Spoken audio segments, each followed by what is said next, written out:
Welcome, Anat Baniel. It is an absolute pleasure to have you here with us. Anat is the founder of the Anat Baniel Method and NeuroMovement.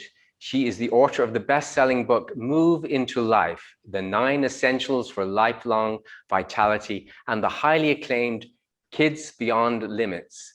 Anat, lovely to have you here. How are you doing today?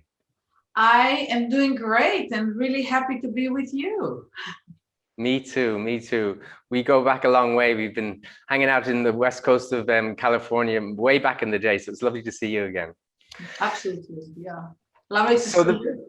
Yes, yes. So the first question I'd like to ask you is, what is the 9 essentials for life? What is this book about? The 9 essentials are basically the conditions you can create for yourself that wake up the brain to form new connections and new possibilities for you. So we know the brain is a really powerful system or machine, or however you want to think about it. It's remarkable. But the question is always, how can we potentiate it to do at least some of what it can do? And the essentials really helping that. Could you give us an example of one of those essentials that enables the brain to do that? For sure. So, you know, my first essential is movement with attention. And the attention is not necessarily to, well, like if you get instructions in a class or so on, even though you need to do that too, but really it's the attention of feeling of self while you are moving. And research shows that if we move automatically, there is no detectable change in the number of connections in the brain associated to the areas that are moving. But when we pay attention to what we feel, the sensation, the inner feeling of ourselves as we move, there is incredibly fast change that occurs in the brain. And the estimated average of new connections is roughly 1.8 million per second. So we're talking in the billions when we do it for, a few minutes. So that's an example. And so much of what we do, especially when we have already formed our habits, is automatic. And we need automaticity. I mean, we couldn't live without habits and automaticity. However, another side of it is our health depends a lot on continuing evolution of ourselves. And the place where it has to occur is in the brain. So just this simple essential of paying attention to what you feel as you move. You can do it when you make your coffee. You can do it, there's a tendency to do it anyway, but you can intentionally do it more while you do your yoga or anything that you do. And you can take like 30 seconds at a time. It's not like you have to do it all day long. It's not possible to do it nonstop. But if you do it in little chunks, the transformations you can experience are remarkable. So that's an example. Thank you. And Annette, how is the brain different from the rest of the body and from your viewpoint? Well, let's first of all say what it's similar, right? It's an organ in the body. It's composed of cells and it has metabolic processes and it is part of the body. It's intimately connected with the body. The way I would think of it as different is from the point of view of our idea and understanding of ourselves. So when I think of what normally we call the body, I mean, the brain is part of the body, but when I think of my arms, legs, torso, head, I know it, or we know it from birth on as a mechanical system. That means it has weight, it has shape, and it operates according to the laws of mechanics. So if I'm picking up a pen, it's really light. I don't need much force to hold it, to pick it up. But if I'm going to pick up this whole thing, I need more force. This is something that the infant baby child learns very, very early on. And it's a very important learning. So when we want to manipulate ourselves, to control, to do what we want and execute intention, we anticipate certain things to happen. Like if it's heavier, I need to use more force. I want an outcome, for example. With the brain, it's very different. It's an information system. So it works by different rules. So for example, one of the fundamental, as I understand it, rules or underlying principles or mechanisms by which the brain operates is through what I name perception of differences.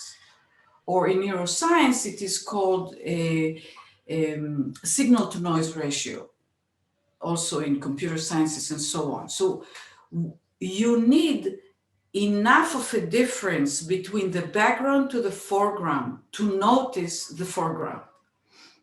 So if I used to live in New York, in Manhattan, and I remember the experience of walking down Broadway Avenue and watching people, coming towards me, and I would see the lips moving on someone, and I would think, is this somebody that is just talking to themselves, like a little crazy?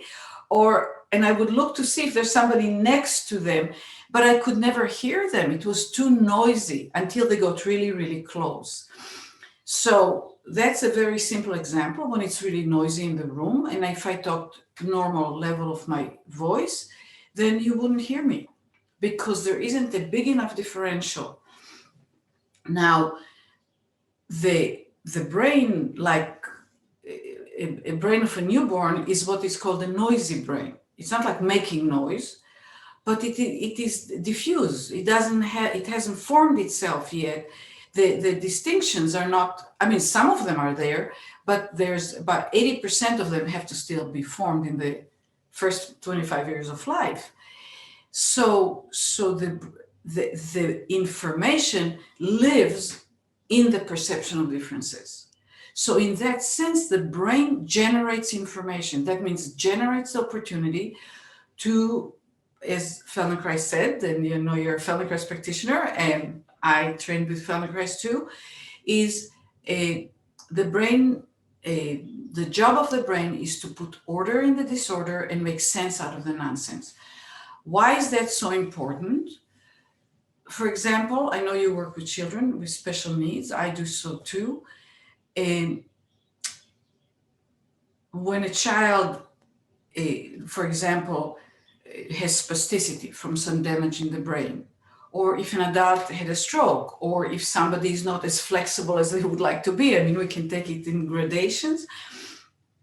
The tendency is to try to make the body do what you want it to do through the mechanical model of the world. That means to stretch it, to force it, to do lots of repetitions, the way we know mechanically ourselves and the world. And very, very often, we actually need to do the opposite. We need to reduce the effort. We need to slow down. We need to intensify our focus and ability to feel ourselves. We need to intensify the ability to feel, to perceive differences. And the moment we do it, change occurs. So that's where it's extremely relevant. And Anat, you trained with Moshe Feldenkrais back in 1975 when he did his first professional training in the United States. But you seem to have developed your work and specialized with children. Would you talk a little bit how you've developed the work and to take it where it is today?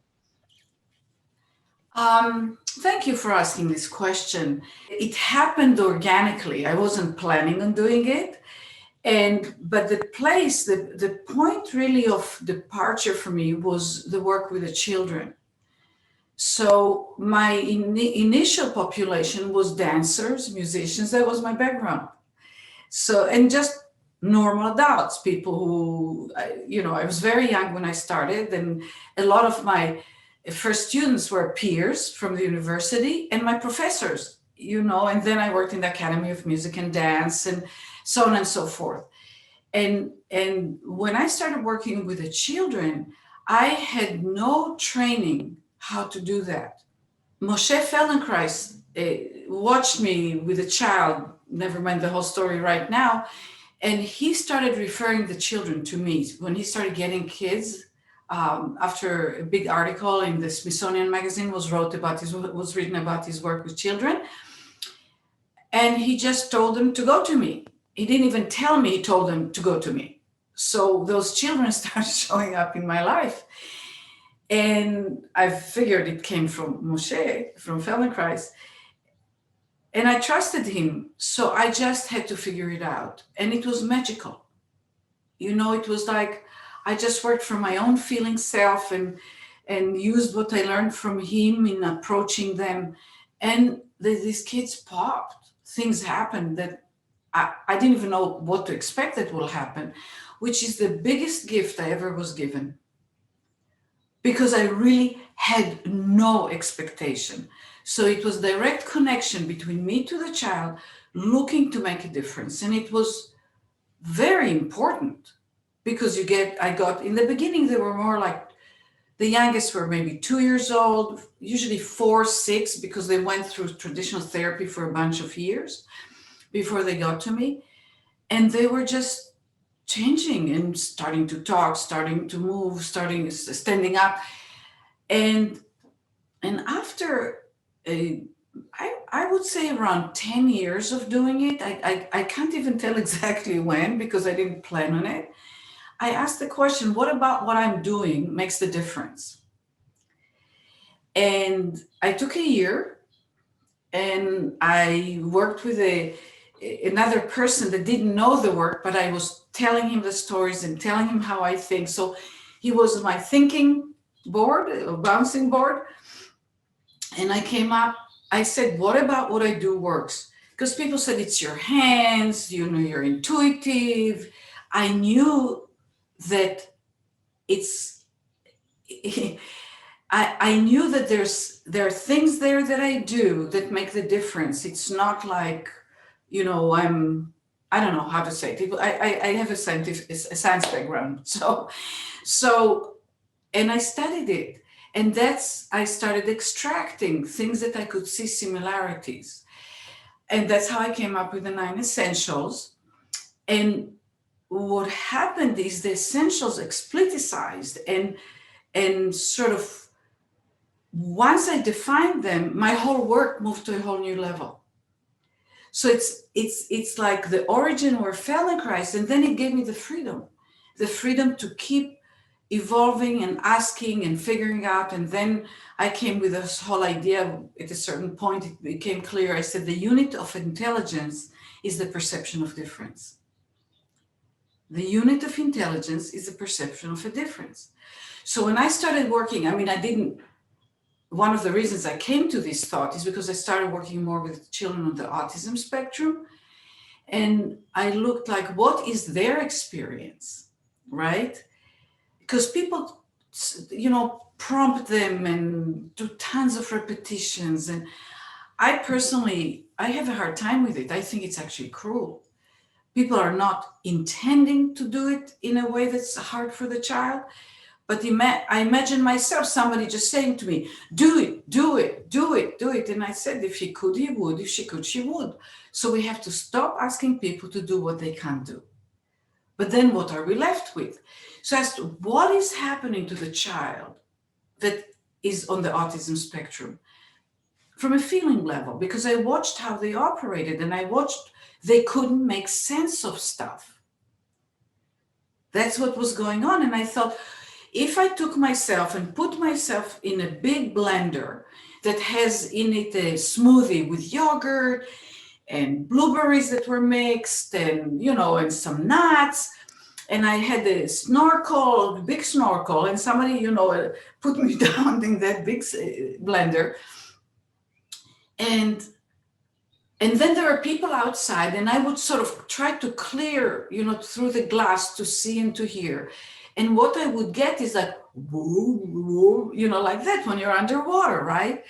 Because the water makes it so you can't hear the distinctions. You can't make sense of it. So then I went like, oh, okay. let's see if I can find ways where there are to amplify the differences, to increase the difference, the sensory, perceptual, the perception of differences, to bring it to the point where you can hear it or see it or feel it, or smell it, any one of the senses, that you can notice the difference. And I did it sort of intuitively, but then I said, that's what I'm doing. That's what I'm doing. And that's what the essentials do. And the moment I work with people, it can be athletes, it can be musicians. With musicians, I worked with orchestra and very well, world-renowned, mostly classical musicians that had issues. And it was really, really easy to make a difference with them. I found them to be some of the most intelligent responders to the work. And I asked myself, and many of them are not very athletic, violin players, and most of them are not very athletic. So it's not about the ta-da muscles. I said, what about them makes them? And I went, darn, you take a musician that is a soloist, like a violin player, they are so trained to perceive differences in sound, right?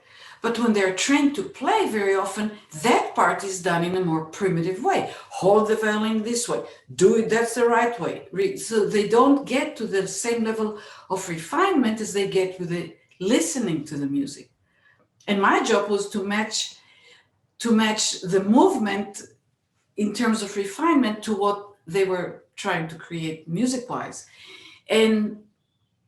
But their brain is already really good at perception of differences. So it was really easy to move it to the kinesthetic level. I went like, so it's no different. You take a musician, you take an athlete, you take a child on the autism spectrum, the brain is the brain is the brain. So let's drive it to do its own job better. Let's give it the conditions to do it better. Beautiful. I really like the sound of what you're saying. One other thing that's happened for you during this lockdown COVID time is that you've been restricted with working with your children and teaching and so forth. And you've developed a new way of working with the parents and them making changes, which sort of reflects back with their children. Could you talk a little bit about that, Anat? I would love to. Thank you for asking this. Okay, so before I answer, the work through Zoom, basically, which we all live now a lot through Zoom. Way back when I was still in New York, and I did a workshop for physical therapists that specialized working with children. And I had about 35 people, I think, or something like that. And one of them brought a little child that was around four, and she couldn't get on all fours. She couldn't crawl. She had cerebral palsy. And I did a demonstration, and the child, in the lesson, I could feel it. She came on all fours, and then she started doing a few, kind of the first few steps crawling. And the therapist said, I don't know how come she crawled with you and she didn't crawl with me, because we are doing the same thing. I'm doing what you're doing, the same movements or whatever she saw in what I was doing. So what's the difference? And I said to her, let me think about it. The one thing I can tell you, we're not doing the same thing, because the girl got different results. But what the difference is, I don't know. And that was the beginning, the birth of me realizing that what I do is important. The content of what is done matters. But really, really what matters is not what I do, but how I do it. How I do it is what really makes the difference for the recipient. So then I saw it in the child. I thought, how I go about doing it upgrades the functioning, the quality, the actual quality of the functioning of the child's brain. And that brain then can figure out how to do something that it couldn't do before, which is true whether because you don't have to have cerebral palsy for the brain to need to figure things out, right? We're all born not knowing how to do intentional movement. We have to, everything that we learn is always from no to the yes. So how I do it literally upgrades potentiates the brain so it can figure out, find something new, create something new and move forward. That was the first stage. And then over the years, I realized that the level at which I operate at any given moment decides and impacts the level of the other brain. So I think of it with children, it's easy to visualize. With adults, it's a little less obvious. But the metaphor that came for me is that it's mama dolphin and baby dolphin. Mama dolphin swims. When the baby is young, they swim all the time. They don't stop. And the baby is a little behind, right? And also does the movements with the whole thing. It looks like it knows how to swim. But if the mama is going to stop swimming, or the adult dolphin stops swimming, the baby will sink and die. So the mama creates the stream in the water, and the stream lifts up and gives directionality to the baby, and they add to it. They add to it. But without the adult, it won't happen. And I thought that's what we do. So the quality with which I operate, the harmony, the potentiation of my own brain when I work is what decides the outcomes. It's either lifts my client's brain, and so that was that stage. For fast forward a few years, can't tell you how many, but at a certain point, I went like, me and the child, the parent and the child, you and me right now, we're one brain. We're one brain. We're not two brains. We're two brains structurally in two heads, functionally, energetically, one brain. Or we should be one brain. If I'm working with you, I have to join you, but I have to keep my current up. It'll bring you up. So then came the COVID. And first it was like, what is this? I actually kind of I'm not an expert on these kind of topics, but listening, I got it. I got it that we're going to be closed down. I got it that it's going to take a long time. I observed how people react to it and the denial. So it sort of roughly was obvious what was going to happen. So I said, I can't just let these kids hang out and not get any input, but I can't take the parents and tell them what to do, because it takes a training program to become a practitioner, and it's a serious deal. So I thought, how about we work on the one brain thing? So I just offered it to I emailed my mailing list, and I said, anybody wants to try it? So we had 250 people asking to try it. And we tried it for a week, and I had the team that I close, my colleagues that we're all working together. They observed it, and then I just threw them to the water. I said, you're just going to do it, and we started doing it, and right away the results were remarkable. So, a child, imagine a mom and a little child, and the child is on the spectrum, and the movement is not quite right. And I just observed the mother. I have her in my mind now. She was my very first person on Zoom. And I observed that she is so attuned to the child that before the child has a chance to try and do something that she knows he's likely to fail, she just jumps and does it for him. I went like, okay. I said, I calmed her down. I told her to slow down. I asked her, what do you think will happen if your child, I actually had to move the book back to where it was, position herself where she was before, bring the child to where they were before. I said, take a deep breath. and let's see what happens if you don't help him.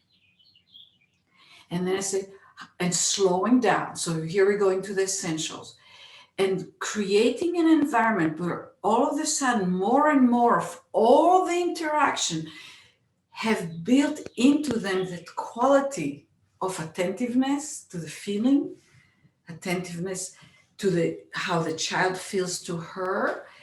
And it was either after the first or the second session, the child spontaneously started going up and downstairs by himself. Never did it before, 2 years old. I'm like, okay. And we've been doing it now. And we also work with adults. If the adult is well enough, we do it directly with them, which is more like what I call TML, transformational movement lessons. But if it's an adult that needs help, we do it with a caregiver, the husband, the wife, the nurse, whoever it may be, in their interaction with the person they're supporting. And it's so powerful. And it's been very interesting for me and my practitioners because we are learning. It's coaching because my teachers, one of my colleagues, Dr. Neil Sharp, he said, descent into fixing. You know, I have the thing that I said, the principle from fixing to connecting. Stop trying to fix people because it doesn't work anyway. Then it brings in a lot of not good things. But they realized, I said, you're not focusing on the child. You're focusing on the adult. You're not focusing on an outcome. And all of a sudden, how much hidden behind the curtains was how much we still tried to fix. But we do it with our hands and we do it gently and we do so we don't have to know we're doing it. So it opened this whole new vision into ourselves and like the truthfulness about what is really our intention and what are we really doing. And my teachers, my team, they're wonderful. You know, they go like, oh, I descent into fixing. There's another descent into fixing, you know. And the more we're able to really apply what we preach, the more the miracles happen. And we never touch the person with our hands. So it's brain to brain and then brain to brain. That's it. Very, very interesting. I'm so curious about your words right now. I need to extract some more information for you because I'm not completely getting it. But the first thing that's coming to my mind is a word that I use, quantum somatics, meaning the observer of the situation, because they're looking at it, influences the field and something changes. Like the way you look at the child or the mother, and because you've got your eye on it from your perspective, then things start to change. Is that the first principle that you were talking of? Well, you know, I'm going to dissect a little bit the labeling. Is that okay? Sure. I have a problem. I'm on a Somatics Summit interview kind of thing. I don't call my work Somatics because for me, Somatics separates mind from body, whether I want to or not. The word Somatics is Soma, is the body. And for me, it's the whole functioning, it's the emergence of phenomena from how we operate. So thinking is an emergence, emotions is an emergence, beliefs are an emergence. So the shifts, I would call the shifts quantum because we're dealing with information system. But what I'm doing when I'm observing is my whole being is observing into a whole being that I'm observing. So I would just use a little bit and I don't separate it like that. It's there all the time. It's not that I'm doing something. I mean, we speak sequentially. We have no choice. Language is sequential. But I'm trying to give the sense that when I perceive, observe, perceive, feel, and I I do it in a way that's friendly, so it brings safety to the other person. It's not criticism, because, I'm in people's homes and they go like, oh, she's going to see that the room is messy, or she's going to, so there's so many elements going. So it's a friendly thing of inviting the parent to become aware through the essentials. So it's really concrete. It's accessible. And they operate. I'm going to stop for a second and say something. And that's also from Moshe. So a living cell has to continuously, as long as it's alive, energy has to be fed into it to, first of all, have it form, and then to sustain itself, to keep the shape.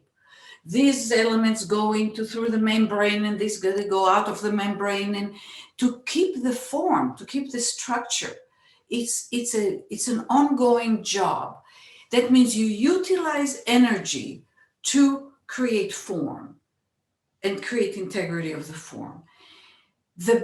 And so in a sense, all systems can work. Our liver, our heart, everything can work not as well or better. Would you agree with that? Right? We know that. The brain absolutely has that quality, but it has it more than any other system. So what I believe we do all the time with our brain is we upgrade it, and then we get tired, or we drink too much wine, or whatever, and it works on a lower level functioning.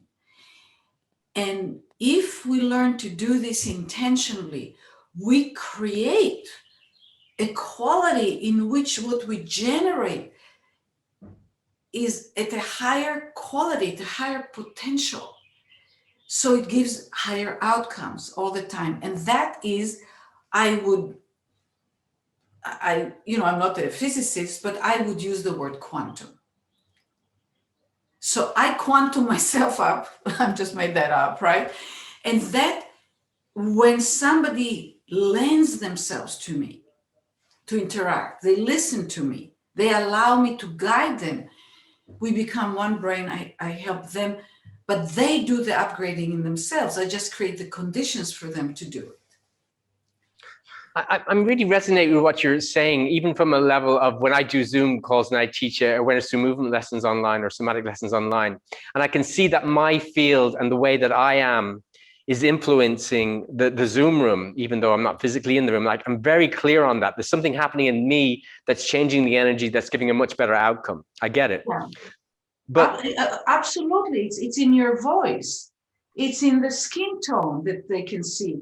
I mean, just the voice. You can take people to all the way from horror movies. What do they always do? They put scary music. I can watch scary movies. So I turn now, and also the violence. I mean, it's just so against what we do, right? We spend our whole life trying to bring more and more integrity to the human form and being, and then you go people slashing and hurting, and so I turn the music off. I put the thing, how do you call it, the subtitles, so I can see what's going on. I turn the music off. I'm fine. Mm-hmm. Okay, so I get that piece in that, but what I'm not clear on is that you're influencing the mother to influencing the child. How do you get the 9 essentials working with the mother to influence the child? I know you gave the dolphin analogy and so forth, but I just want to, practically speaking, what does that look like? Well, the moment the mother changes the speed with which she speaks, changes the tone of her voice, gives more space to the child. I'll give in a minute just an example in a second. What the child receives is different. It's a different environment, a different brain environment. The brain, we're doing research on that. A school district in Canada invited us to bring ABM to their school, my work. And I said, I'll do it. And they asked us to work with 6 children that, are on the autism spectrum or undiagnosed or blah, blah, blah, whatever, but they can't fit in, right? So they wanted us to do one-on-one work. I said, I'll do that, provided I can do research. So there's an amazing woman by the name of Elizabeth Torres of Rutgers University, who figured a way to use sensors. She's a neuroscientist and a computational computer scientist. So she created algorithms that read the subliminal, that we don't feel, the micro movements that we don't feel or see of muscles that tell her the level of coherence in the brain. That means the whole signal to noise ratio thing that I talked about. And she focused initially mostly on autism, and she says noisy brain doesn't get itself organized. So my blender metaphor was 100% accurate, except it's not on that level of scientific, details. So we put sensors on the children, but we also put sensors on the practitioners. You analyze what's happening in the brain of the child, you analyze what's happening in the brain of the adult, but also you analyze synchronicity or the lack thereof between the two. And that was a part that for me is like very interesting. So this is about to get analyzed. It's not been analyzed yet because COVID happened and it was a mess, but it's getting closer and closer to being analyzed. And she's interested in that too. She totally gets it. She gets it. So there is the level and quality of operations of one brain impacts the quality of operations of the brains that are associated with it or connected to it. This is leadership. There's certain quality. I years ago realized leaders are people that operate their brain on a much higher level, much more capacity to put order in the disorder, and that's what pulls people into them. Now you can get negative leaders, as we have seen or can see, but so that's the how it specifically works, or I can't tell you, but I have come to the conclusion that that's something that occurs. So I'm moving into intentionally taking advantage. Now, there's another thing.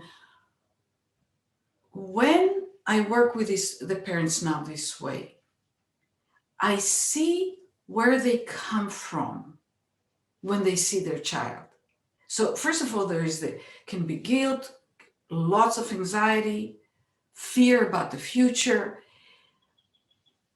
But the main element that I think is sort of differentiates me from them really clearly is I see the child, I see the possibilities. I see the intelligence. I don't need the child to be able to stand or walk or talk, to observe them and see what they're doing and see the intelligence in there and hook into that. The parent doesn't seem to see it. That's why they jump in. Not that they know it, but that's why they move it for the child, because both they want to make sure the child gets what they want, but they also can't bear seeing the child fail because that reminds them of everything that's not working. When they shift through the essentials, they actually start seeing the child differently. And they verbalize it. They say, oh, I never saw that my child can do this. The little, quote unquote, little things. And when that shifts where they come from and what they see, it's almost like they send these rays or these things to the child that get the child to start operating differently. Before it's explained, it's a phenomenon. Wow. So now we're doing it. So now when we're going to go back into one-on-one, both with the adults and the children, we're going to build programs that include the coaching because it potentiates the process so much. I'm not going to drop it now. We're going to combine it. What a wonderful discovery that happened for you during this sort of like dark time, and you brought light into this, and you're so animated and excited about your discovery. And I think you're really, really onto something. I'm so happy for you. Yeah, thank you. I'm really you see, I'm in that discovery stage, so I can't kind of formulate it fully, but I love that stage because I know that from the unknown, the known happens. Because if it's already the known, nothing new will happen. So, but I know it's also a big shift in our idea of ourselves, and it's the next shift in our understanding, an idea of what potentiates us in our lives Mhm. and other people's lives, of course. Yeah. So what do you think the potential is for a person coming into this work in terms of their development and self-actualization in the ways that you're speaking, in this new Yes. method that you have working and so forth? What do you see the possibilities there? I think, oh, huge, huge. So, the title of this talk is Movement is the Language of the Brain, because really the brain movement is what activates and forms everything, and, whatever. And then supercharging your lives through NeuroMovement.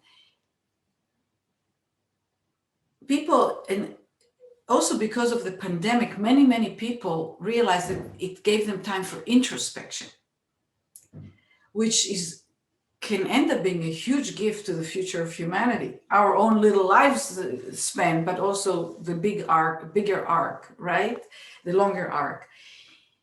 And when we people are open, even more open or desirous to learn and know thyself and potentiate their lives, the essentials are just so simple. They're counterintuitive for people. So it's movement to the attention, to the feeling of self, subtlety, reduction of force, slowing down. Fast, we can only do what we already know because that's how the brain works. That's the grooving in. But if you want something new, slowing down is really important. Variations is huge. Variations are differences. Gives the brain tons of information. I'm not going to list all 9 of them right now unless you ask me to. But the thing is that both in terms of how we are with others, and if we look like in the school system, it's so counterintuitive for the teachers and the aides to follow it. When they teach math or to read or write letters, between the 2 lines or something like that, I say, intentionally get the children to do things wrong. Tell them, ask them 2 and 2, and they say 4. You say, so give me wrong answers, or write outside of the lines, or how many ways can you do it that is not the right way or what you think is the right way. And boy, of those kids that have difficulty get so intelligent so fast because we just give the brain, juggle it for what it needs. We give it the information it needs. This is true for ourselves, in relationships, in belief systems, in, so much of the time, which we know what we want and we try to do that or get there or be there now. And I say the path, use the essentials, and it will wake up your brain, it will bring it to this richness of creation of new connections and literally open new possibilities. Because if you don't create those new connections, there are no new possibilities because it's the brain that has to do it. So be nice to your brain. So everybody knows, the brain, it's important, and you eat well, which is important, and you don't want to have the toxins in your body, and all that stuff is really, really true. But then operationally, what are you going to do so this wonderful brain that gets all these wonderful vegetables and everything is going to have a chance to be the brilliant brain it's born to be? And there are different ways to do it, but the essentials, basically, that's Dr. Michael Merzenich wrote in the preface to the forward to my book, Kids Beyond Limits. He said how surprised he was that the 9 essentials basically define the last, 2-3 decades of neuroplasticity research, the principles that they have discovered. So it's a user manual for 30, 40 years of research. So, and it can be brought to anything. Think about having a disagreement with a friend. Bring some variations, slow down, have flexible goals. It's really allows us to be using ourselves in a more enlightened manner. And if we analyze, different wonderful methods that people use that are effective, we can extract the essentials in those methods. So I did not make up the essentials. The essentials were always there, except I managed to create the distinctions in a, I believe, user-friendly manner. You're doing beautiful work in that. I love the way you continue to ask questions and develop and come to new conclusions, and you're so passionate and excited about it after all these years. It is an absolute pleasure to see you again and talk to you. Thank you so much for your time. Thank you.